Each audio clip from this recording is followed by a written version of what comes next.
call. If you got 40, that'd be, that'll be good. That's all that. So you didn't flag any, so you basically answered them all. You had to go at them all, so that's good. Well, that's not too far away from your prediction, I don't think. No.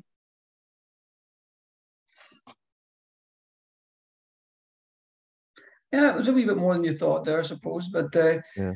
I mean, like I say, for the hardest test possible, that's a good result, isn't it? Yeah.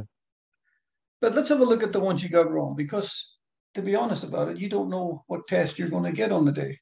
That's true. They can throw anyone at you, and you could just be unlucky enough to get a whole host of these questions you've had trouble with. So yeah, I'll go through them with you, and we'll see if I can explain them to you like I did the last time, and see if I can make some sense of them. Because it's not so much the question you'll have got wrong; it's probably the wording of them. You see, a lot of time the reason when people say they do very well on the app, and then they go to do the real test and they're not successful is because they've been asked the same question, but they've been asked it in a way that they didn't understand, which I find a bit annoying, to be honest with you, because the app's not really addressing that issue. Okay, so let's have a look at the first one and see where we went. Okay, so you're driving a car fitted with automatic transmission. When would you use kickdown? Well, there you go. There's a tough question, isn't it? Yeah, I've seen that one a couple of times. Like, yeah, well, you see, the difference between a manual gearbox and an automatic is the automatic needs to know when you want to go quick, you see, and when you want to drop down a gear to go a bit faster. And the only way you can really do that is by, well, there used to be another way. There used to be the early automatics. They used to have a separate foot switch that you could actually press and it actually dropped the vehicle down a gear. But these modern cars, they have what's a facility on them, which basically, when you press the accelerator very sharply to the floor, the vehicle understands that you want to go quicker, basically. You want to accelerate. You want to overtake. And so it sorts that out for you, which is very clever, right? Yeah. And the reason why they call it kickdown is because you're technically pushing your foot down very quickly like that, So you're kicking down with your right foot, if that makes sense. True. And there you go. That's why it's called kickdown. That's the name they give to it. Yeah. And all that really does is make you go quicker, accelerate faster, keep it simple. Happy? Yep. Cool. Yeah, but you wouldn't have heard that in the app, I bet you. No, I've seen it. So did you? Yeah. All right, no worries. Okay, so this is the sign, each part of it, when you have to try to identify a sign. I'll give you a little bit of a worded explanation of it. So which sign means that there may be people walking along the road. Now, they kind of give you the answer to this one by mistake, actually. Because they use the words here, right? Now, we've talked about this before. They use the words people walking along the road. Mm-hmm. You see? So first of all, people, they're sort of saying two, aren't they, or more? So there's one wee tip for you. The other one is these people here. What way are they walking? They're sideways. So they're walking across the road. True. Now, because they're walking across the road, they're also excluded. And now you're down to a possibility of two signs. So you see that you could work it out quite quickly. You could do a 50-50, as they say in that quiz show. Who Wants to Be a Millionaire? So you can do a 50. There you go. So you've only got these two to worry about now. Now, there is a difference between these two, and one has got a bike in it. Yeah. So that doesn't say anything about bicycles in this statement. So that's that one got done as well. And guess what? Warning. People are walking on the road, and they're walking along the road. In other words, they're walking in the direction the sign shows you. That's true. Yeah. Now it becomes obvious because now you can understand that you've got to look for keywords in the road, along the road, across the road.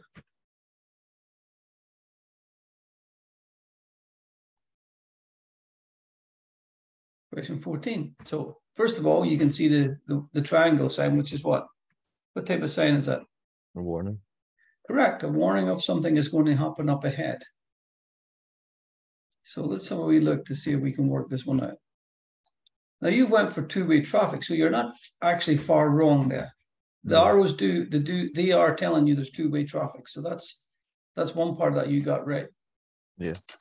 So the thing about it is, what are the arrows going? What way are they going? Two ways. Are they going across the road? No, left and right. Correct. So they are going across the road. They're going across. Two-way traffic crosses. See? Yep. So you're down to two possible signs then. You're down to two possible answers, should have said. This one and this one. So you have two possible answers that are very close together, and that's these two, because they both have the word cross. See, because they're crossing the road. They're not in the road. Yeah. Now, the reason why this is the wrong answer, if you like, first of all, if you wanted to try and work it out, is two-way traffic crosses a two-way road. Well, that would just be an ordinary crossroads. That would just be a crossroads. It's just telling you that there's nothing special about the road. It's just a crossroads.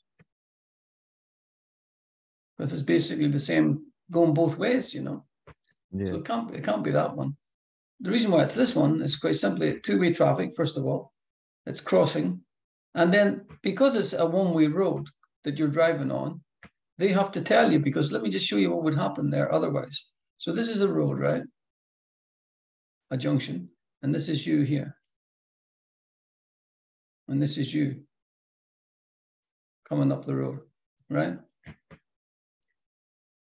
Now, there's a road over here, right? This is a destination you want to go to. But as you come up this road, you've been on a one-way system for quite a while, and that would look like that.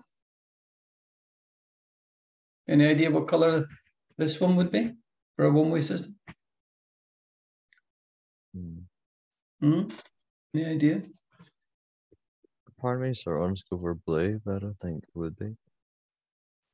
Well, you're not far away. I mean, there's blue on it because it's compulsory. And I'll see, I'll throw a wee picture up here for you to see it. It's better to see it, I suppose, and we talk about it. And I'll share my screen with you very shortly.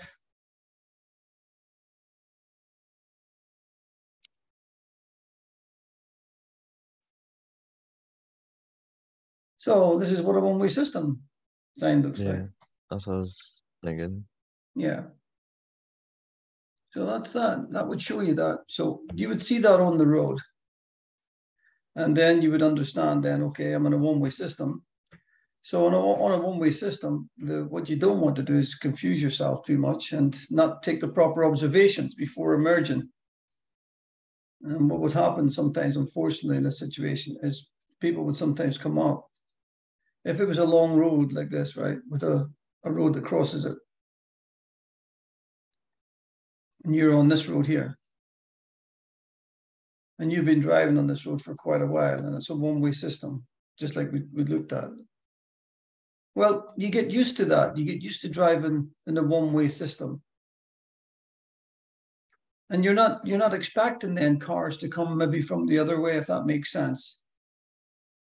You know, you're coming up here and you're thinking to yourself, I'm on a one-way system. So you see a car to your left and you think, well, that's okay. That's a one-way system as well, probably.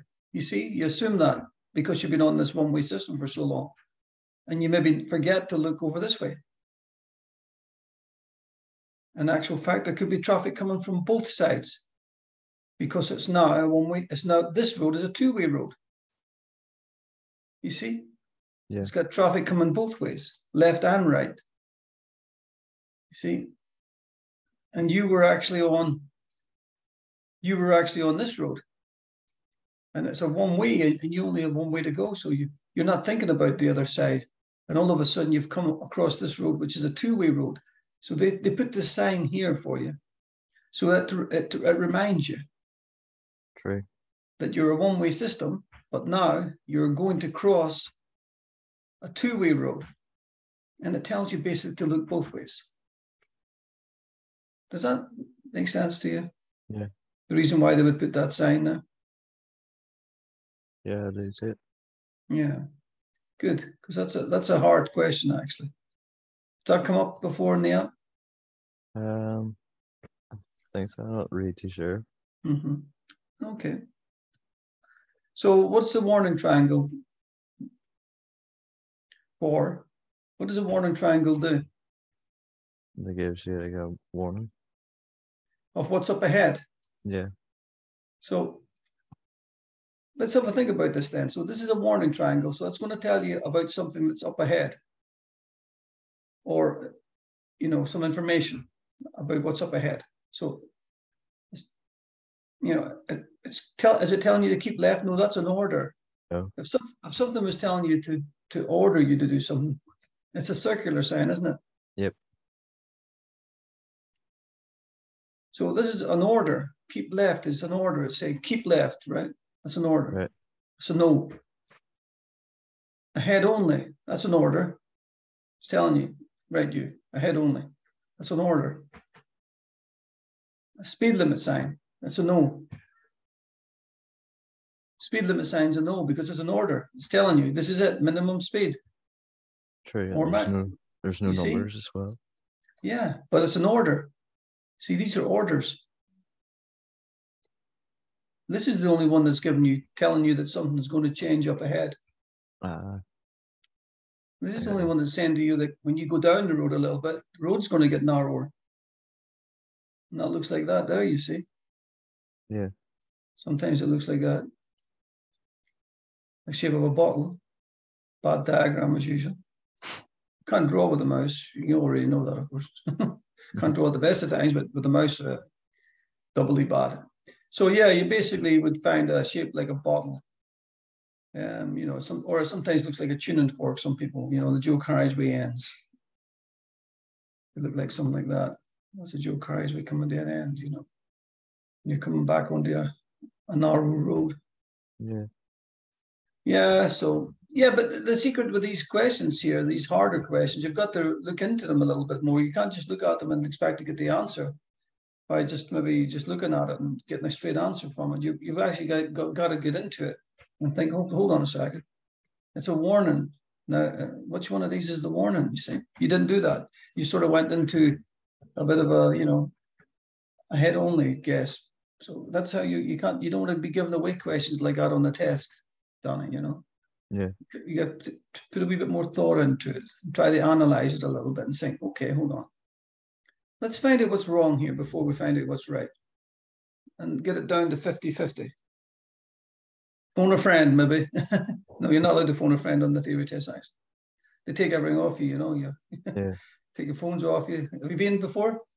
No, first time. When you get there, it'd be like going into a concentration camp, just so you know. They actually search you and everything, Yeah. Take your watches off you, take all this, and you have to put it in the locker. So people tell me it's actually feels a bit intimidating, If you have any tattoos around, they inspect them to make sure you haven't got hidden highway code answers in your tattoos. I mean, like, come on. True. Yeah. Okay. 16. At night, what does it mean if you're a pedestrian wearing reflective clothing and carrying a bright red light?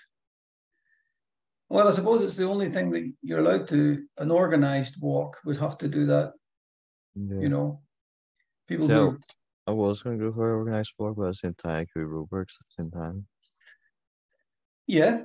I mean, they wear reflective clothing and they are a pedestrian because they're using the road. And that's what you call a person who's using the road, a pedestrian. But if it was workman, they would have used the word workman. True. You know, they would have said something like there's some kind of roadworks taking place, or there's some kind of activity on the road where there's some work getting done. It's very specific, this one. It says at night, first of all, and you see a pedestrian. So that's pedestrian means that they've got no real purpose out there except for they're walking. You see, they're not a workman, workwoman, they're not anything. Yeah. Work person, right? So they're not doing that. So if you see a pedestrian wearing reflective clothing and carrying a bright red light, well, that's an organized walk. That's like some kind of a walk, maybe for charity or something like that, to try to raise funds. People do that sometimes. And to do that, you're meant to have there's a certain format that you have to comply by to be given permission to do that. And this is one of them. You have to, the front and the rear person, I would imagine, would have to have some kind of reflective clothing for sure. And a red light would probably be present as well, either in the front or the back, or maybe in both ends. Alrighty. Yep. It's just one for the record books, Alan. Well, when a police officer sticks their hands up, it means stop to everyone, usually, front and rear. You see the hands come up. They can't. Yeah. She doesn't put both hands up together in the front of her. That's only for the front traffic. This one comes like this. It's for the traffic that's coming from behind. But you, like everybody else in the world, if they haven't been told this, will probably think that officer's telling them to take that turn to that direction. Yeah. You know, and that's what people take it as. So it's a confusion element, really, and that's why it's in the theory test, because people think the officer's telling them to turn to the right. They're right. The driver's right. And of course, they're not. They're actually telling everyone to stop. Hands up means stop. Stick them up, as they say in the movies. Stick them up, partner. So that's what it means. All right. Try to remember that. Bad impression of a cowboy there. Stick them up, partner. Yeah, so traffic front and rear has to stop. And then that's it. But yeah, everybody thinks she's asking them to turn right. So you're not on your own with that one. But try to remember, this is the questions that people get wrong sometimes. They wonder what they got. Once they got wrong, you know, they're like, well, got all in right. And then this turns up. So where may you overtake on a one-way street? Well, what about a one-way street? What's happening there? Tell me about a one-way street. Like a one-way street, it's like if you're down like a road, but it's a one-way. Yeah, so you kind of go the other way. Okay, so we'll draw this again for you. Another terrible diagram. And on the test areas, there is one of these, isn't there? Yep. On one of the independent drives in Larne. You'll find that on the TikTok videos. If you follow the links to that from John Penrose 550 on TikTok, you'll find that. So it's actually a one-way system, and you come up, and the examiner has actually given you the command already that they want you to turn right at the end of it. So this one here is for traffic turning left. And this one here is for traffic turning right. So you're here, and guess what? You got to move over there. On your own steam, you got to do that because you've been told to turn right. And this lane is specifically for traffic that wants to turn left. Now, the reason that you can overtake then on both sides is because these are actually technically working independent of each other. In other words, traffic in the left lane can do what they want, and traffic in the right lane can do what they want. So technically, you both can overtake each other. And that's the only time that would happen, really. Now, there's a couple of other occasions, but for this theory test, they mention this one mostly. So we'll focus on this one. Overtaking on the left is permitted on certain occasions in driving to make progress, to allow traffic to move smoothly. There's facilities in place for people to overtake on the left. Is that all right? Yeah. And the one-way street is one of them. I'll show you another one just while we're here on when you can do that. So let's just imagine there's a side road. All right, like this. And there's this car coming up. And this is you. and you want to turn in here. Okay? So you come up and you stop like this. Hold on, I'm going to do this better. This is rubbish. Okay, that's better. Big wide road, that's more like it. Yeah, I see. There you go. Now this is it. There's you there. And you want to go, you're signaling right. You want to turn in here. Yeah? Yep. So there's a space here. And this other car is coming up here. And guess what? They can overtake you on the left. You see that? They can overtake you on the left because there's enough room. Yeah. So that's another occasion when someone can overtake on the left. Okay, let's move to the next question. Which document may the police ask you to produce after you've been involved in a collision? Now, here's the 3 letters I want you to remember for me. Oh, you want to write these down. M, I, and D. Right. Okay, so your vehicle has to have a proper MOT. In other words, it has to be legally safe to be driven on the road. Yep. And you have to have insurance.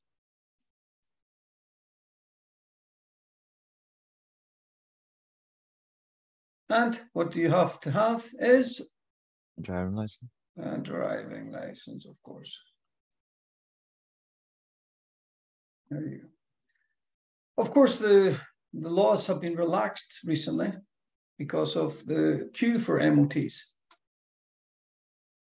There's such a backlog that they're allowing you to drive your car, even though the MOT has expired, as long as you've applied for it, and the vehicle has currently got, you've actually currently paid for your road license fee, or the road tax, as it used to be called. I don't know whether you knew that or not, but that's... No, I didn't know that. Yep, you can legally drive the car at the moment in Northern Ireland, that is, with no MOT, as long as it's booked and you have a road license. You can't get an MOT for love nor money. They're really hard to find, you know. Yeah. And I was looking at it the other day myself. I mean, it's one of the cars I have needs MOT. Still on that subject. I had it sitting somewhere, so moved the date to remind me. Well, I'll find it later. It was always moving my stuff in this office. Yeah, they call it tidying up. I prefer to leave it the way it is. True. I can find it. I can find everything until people mess with your stuff. Do you not find that? You always mess with your stuff and you can't find anything. They call it tidying up. It's not tidying up as far as I'm concerned. It's hiding stuff. 24 then, let's see what we got. So what must you do when the amber light is flashing? Well, we talked about this one. At a Pelican crossing. Whoa. See, a flashing amber light tells a driver. It's the only time, by the way, this happens in traffic lights. Is you can actually go on an amber light. Yeah. If it's flashing. Only if it's flashing, of course. Because a flashing amber light tells you that, guess what? You can go on as long as there is no one on that crossing. Because, of course, what happens, you see people press those buttons sometimes and they zip across the road and then it sits going flashing for another 30 seconds or so and there's nobody on it. And so they try to increase the traffic flow and keep everything moving along in this busy world that we live in. The law allows you to move on a flashing amber light. True. And on your driving exam, your driving test, the examiner would expect you to know that and move if there was no one on the crossing, that is. All right. And not to do so would mean that you may not know the highway code. And depending on the circumstances, it would be more than likely something that could get you a retest. So you've got to remember that one for the driving test as well, yeah? Yeah. So you give way to pedestrians already on the crossing, but when there's no one on it, you can go, basically. All righty? Yeah. What's this guy doing with a triangle? What? Never seen one of those before. Yeah. What's he's doing is he's broke down here, you see? Yeah, he's warning other people that he's broke down. Yeah, he's warning other people on a straight piece of road as well. That's important. Not to put it on the bend. No use on the left-hand bend for sure. So he's lucky enough to try to get the car. He stopped on a straight road. Obviously, if you can move the car off the road, it's probably a good idea. In these situations, country roads especially, you could get it off the road is better. But if it's on the road, and the country road in particular, and at night time, it's really dangerous. So you need to get some kind of warning going, hazard lights, and also stick this triangle up if it's got a wee reflectors on it. Traffic will see it with their lights, and as long as it's in a very visible place, you'll be seen in time. Now the thing about it is, this is a 45-meter thing. So here's a little poem for you: 45 to stay alive. Right. 45 to stay alive. With a triangle, eh? Yeah, I got it. That'll remember. That's another memory trigger for you. Yeah, 45 to stay alive. Sounds like another corded cowboy stuff, isn't it? 45. What the hell? Calling a cowboy thing today. Should just stick a cowboy hat on and get over and done with. Other drivers may sometimes flash their headlights at you. What's the official meaning of this signal? Well, the flashing of headlamps doesn't mean anything really. So I was going to go for the warrant your presence, but yeah, well, it doesn't really mean anything. It just basically says I'm here. You know, it's the same as the horn, if you like. Yeah. It just tells you, look, I'm here. You know, it doesn't mean anything else. Can't mean anything else because nobody could understand. You know, people sometimes think it means giving you priority or something, but they might mean that actually. They could mean that, but it's not written anywhere in the highway code. So because of that, because it's not written in the highway code, we don't pay attention to that command. We know that it's warning you that they're there, but if everybody does what they're meant to do, with the highway code that is, then everyone else knows what they expect. When people start doing things that they're not meant to do, according to the highway code, then what happens is people then misinterpret the information, and it can lead to accidents and people getting into trouble that way. So, best advice: if a vehicle is flashing your headlights, be cautious to make sure they're definitely doing what you think they're going to do. That's the best advice I can give you. That's true. Because they may have hit the lights by mistake, right? Do you know another thing happens here, which is quite rare, which is not rare anymore, actually? I've seen it so many times on the road this last wee while. You know how cars' lights come on quite a lot because it gets darker. You know, like even during the day, you'll see people with their lights on. Yeah. Well, that's the little sensor inside the car picking up the darkness and then putting the lights on, basically, okay? So that, I'm going to just draw this here because this is what happens. This is the speed bumps or something like that, you know. So the car's coming along here. It's got a bit dark. They go like that there on the speed bump, a wee bit too fast, and the lights flicker. Just for a second. Driver coming this way misinterprets that as a flashing of the lights. Yeah. Because they hit the speed bump, you see. Now, I've seen that happen. I've seen me driving along the road and the car hit the speed bump and me thinking to flash their lights at me. And I waved at them thinking I knew them or something. And they're like looking at me going, "What are you waving at?" Yeah, exactly. So, you see, that's what happens. So, yeah, I suppose you could always say never trust a flasher. True. Especially if they're in the park. 28 then, you need to top up your battery with distilled water. What level should you fill it to?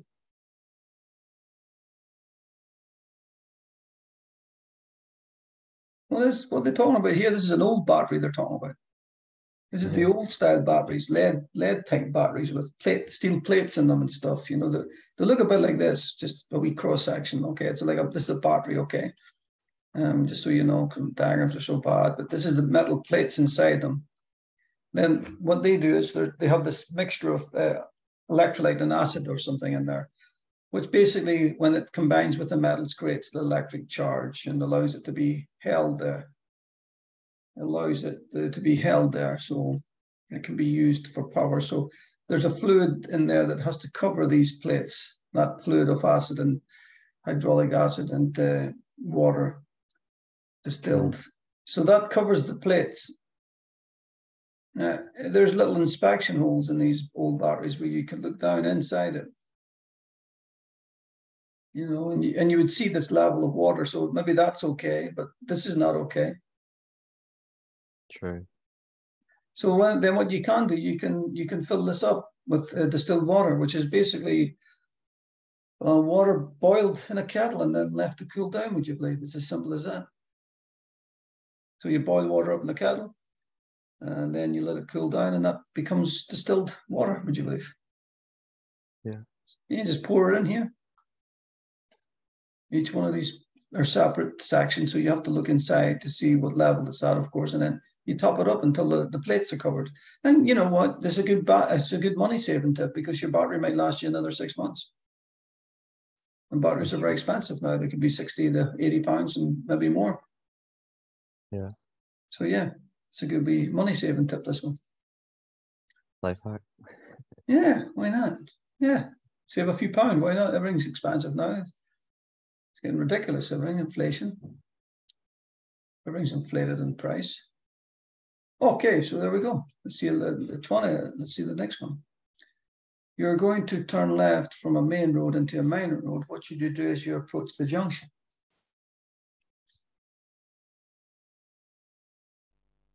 Now you kind of know what this is, right? Yeah. You're kind of turning left from a main road. So a main road is always the bigger road of the two. Good way of thinking about it. And the side road is always the smaller of the two. So now we know where we are. We're here. So you're going to turn left from a main road into a minor road here. Now, there's a couple of roads in Larne like that, isn't there? Yeah, there is. There's one in particular I take you to a lot. It's a very sharp corner, isn't it? And what can happen if you go around a sharp corner wrongly? You go over the next lane.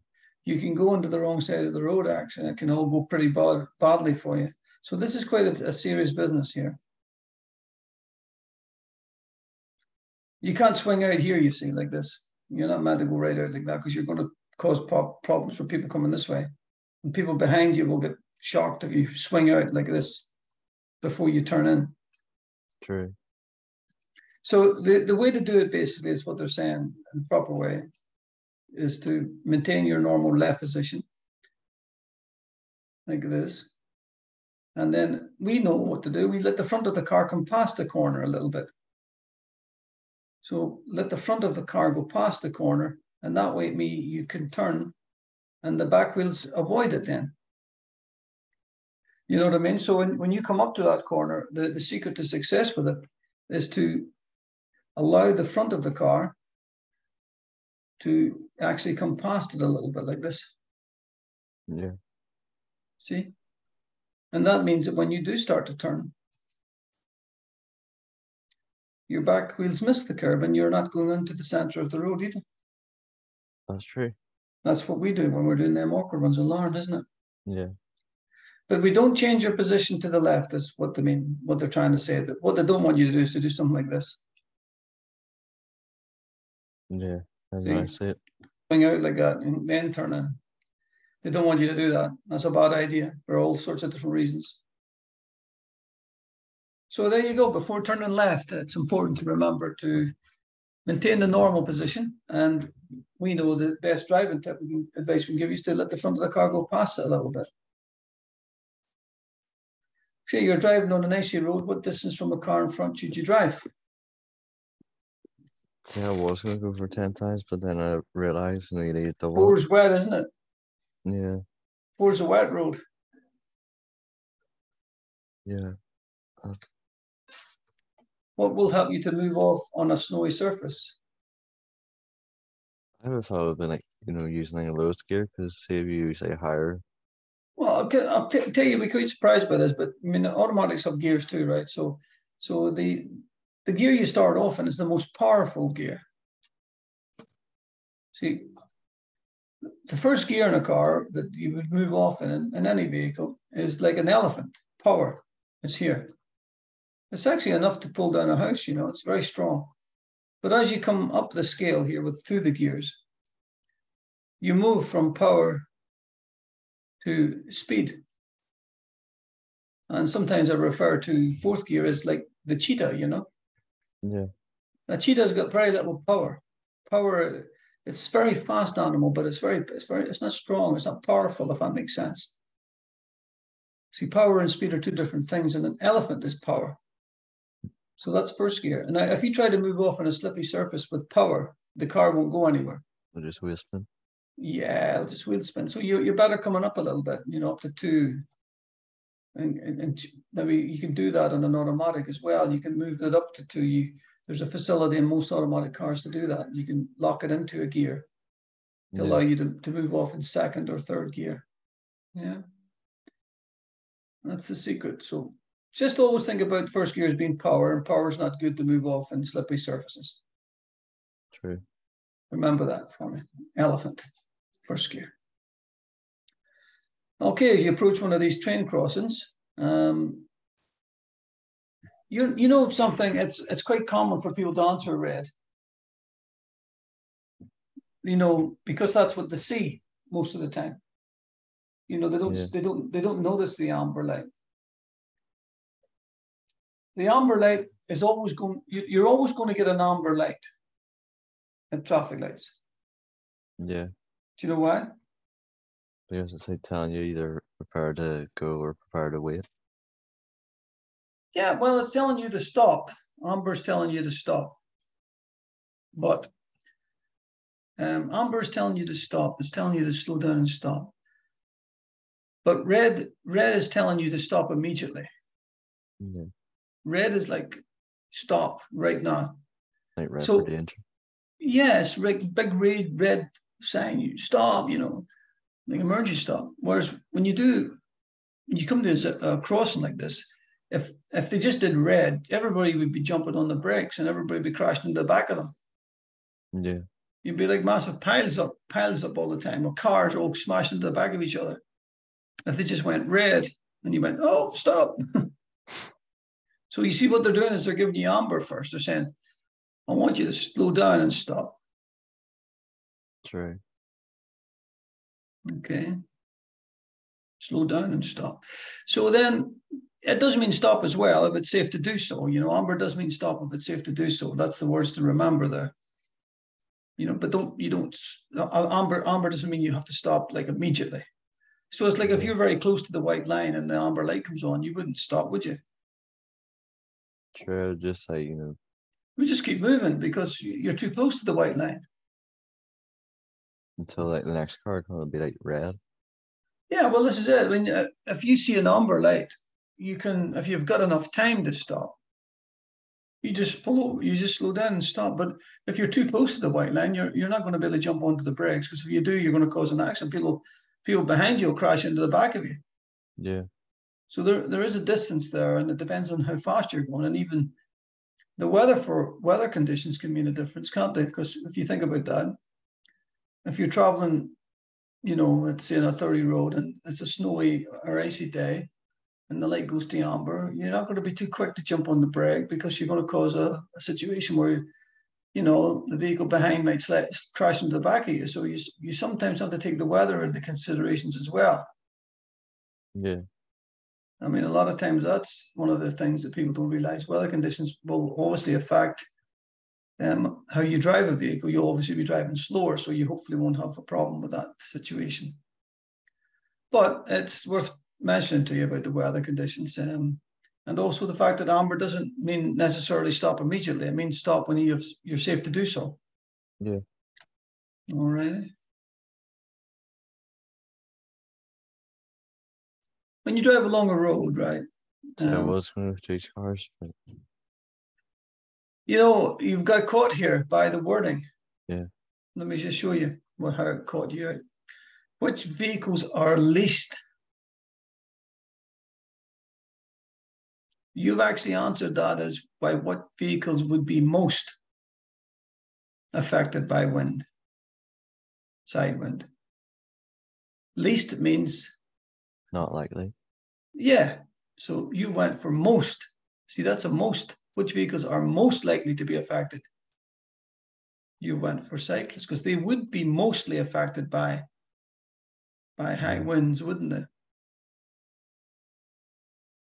Yeah.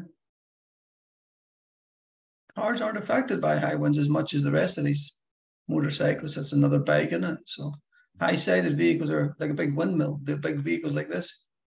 The wind catches them and blows them all over the road. Yeah, and some top over. Yeah, they're very quick. Yeah, exactly. So cars are the least. You didn't read that one properly. Yeah. And that happens on that question. People don't read it right. They go for it. Okay, let me just finish up with this one. Let's see where we are. So yeah, let's end the review. See where we ended up with what score and whereabouts was the problems, if you like. So not too much. Look at that, 100% on a couple of those. Very, very good. Hazard awareness, not doing incidents, accident, emergencies. Take a wee note of them too for me, because I'm going to do a wee bit of intensive training with you now.